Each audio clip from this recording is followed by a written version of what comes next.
So I'm standing underneath quite a large 25-year-old Rhododendron sinogrande, which recently collapsed down onto the path I'm standing on.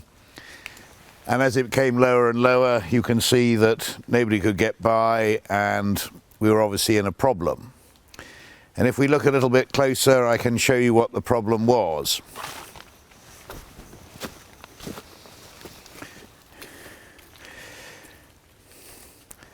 This tree, as it now is, was growing on a mound, and we had a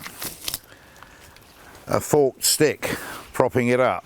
And the forked stick was actually from a dead piece of rhododendron, and gradually the fork has split, as you can see, and as the split widened, so the trunk of this rhododendron gradually collapsed down over the ground.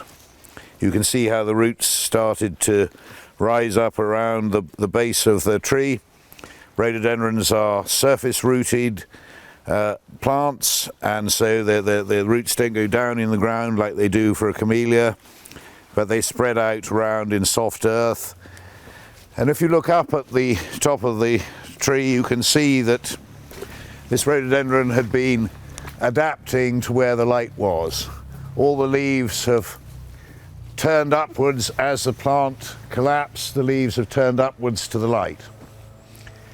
So we had to do something, otherwise write the plant off, cut it down, and consign it to the scrap heap. And what we did was to go and find another new prop.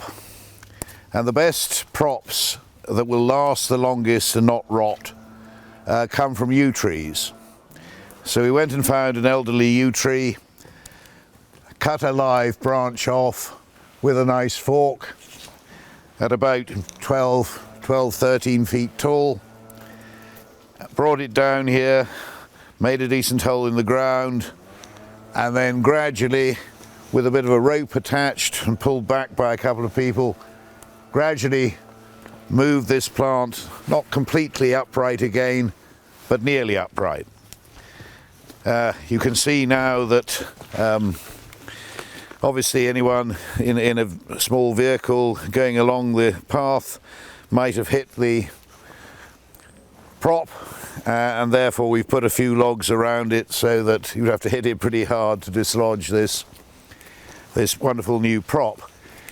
Now it'll take a while for the rhododendron to readapt, to turn its branches and leaves and young shoots up again towards the sky. I'm sure it will. I can see a few flower buds for next year developing there at the tips of the stems, and it'll take a little while to adjust. We just got to hope that we don't get a howling gale which then blows it the other way. But what we've managed to do is take a substantial plant, prop it up properly, and save it for the future, we hope.